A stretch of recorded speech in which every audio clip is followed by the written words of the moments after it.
work with stained glass, which involves getting these prefabricated sheets of glass and then solder them all together. I'm Laura Hudspith, and I'm this year's recipient of the RBC Award for Glass. It's always been in my life in some way, because my dad and my uncle both made stained glass as a hobby. Early COVID, unfortunately, my uncle passed away. At the same time, my grandmother passed away, and I couldn't go home to grieve them. And so it was a way to kind of like grieve and honor my uncle, was to kind of teach myself how to do stained glass in the style of my grandmother's craft, which was quilt making. I didn't really know the language around glass to even start searching for YouTube fixes on how to like properly teach myself how to make stained glass. I decided that unless I could find a way that glass fit into my kind of like larger thrust of my practice, that I wouldn't continue with it, but I did, and it's since become one of my primary materials that I work with, and a deep love.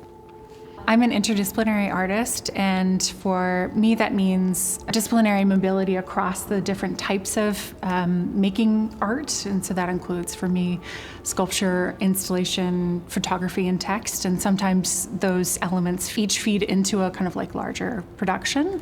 Stained glass is kind of traditionally a planar and pictorial media, which means that you're kind of like using a lot of drawing or image making. You can build narrative into images in the same way that you might do with a painting. And so the stained glass that you get as this kind of raw material is almost like a painter's palette. But I don't tend to work with stained glass in a very pictorial or narrative way. My interest in it is in its sculptural potential.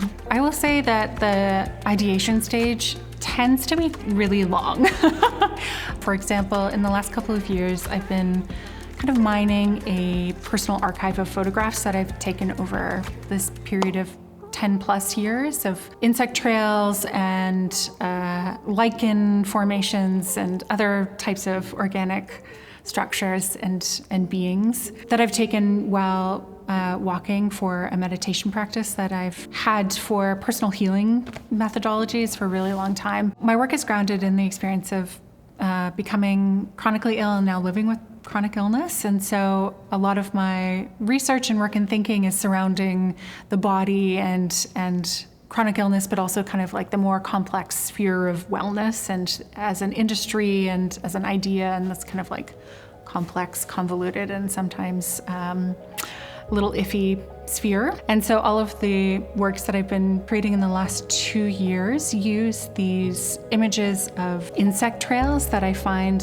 underneath the bark of fallen trees that have always looked like kind of like an arcane textual mark on the earth. And so I've been making these three-dimensional sculptural forms, all rendered in stained glass, as well as these hanging kind of energy collectors with copper armatures that are hammered, hanging these kind of interesting organic forms from fine copper chains made in glass.